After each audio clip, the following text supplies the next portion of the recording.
Rela berpanas-panasan, ratusan siswa di Palembang Kecele tak bisa lihat wajah Presiden Prabowo.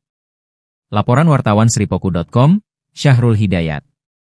Suasana semarak dan penuh antusiasme mewarnai sepanjang Jalan Gubernur Haji Bastari Jakabaring dan Simpang Tegal Binangun Palembang, Rabu, 23 April 2025. Ratusan siswa sekolah dan warga tumpah ruah di pinggir jalan, menantikan kedatangan Presiden Prabowo Subianto dalam kunjungan kerjanya ke Palembang dan Banyuasin.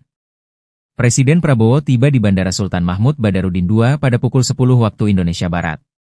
Prabowo kemudian melanjutkan perjalanan menggunakan helikopter menuju Jakabaring Sport City, JSC, dan tiba sekitar pukul 10.20 WIB melintas di jalan yang sudah lama ditunggu siswa.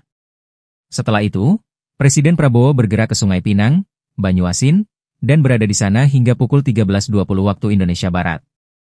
Kunjungan kerja Presiden Prabowo dijadwalkan berakhir pada pukul 15.30 WIB, dengan keberangkatan kembali ke Jakarta. Pantauan di lapangan menunjukkan, para siswa sekolah di kawasan Jakabaring tampak bersemangat mengibarkan bendera merah putih kecil. Dwi, seorang siswi kelas 10 SMA N19 Palembang, mengungkapkan bahwa ia dan teman-temannya telah menunggu sejak pukul 9 waktu Indonesia Barat. Namun, antusiasme tinggi tersebut berujung pada kekecewaan.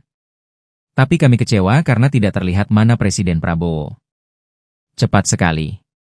"Cubola buka kaca jendela mobil tuh," ujar Kaila, salah satu siswi yang turut menunggu dan berpanas-panasan. Informasi yang beredar menyebutkan bahwa Presiden Prabowo menggunakan mobil Maung berwarna putih dari JSC.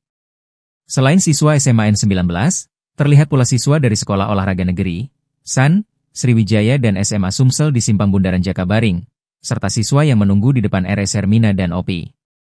Meskipun banyak siswa yang kecewa karena tidak dapat melihat langsung Presiden Prabowo, kunjungan ini tetap diharapkan dapat membawa dampak positif bagi pembangunan dan kemajuan daerah Sumatera Selatan, khususnya Palembang dan Banyuasin. Seperti diketahui, Presiden Prabowo kunker ke Sumsel akan launching penanaman padi apung di Kecamatan Rambutan, Kabupaten Banyuasin.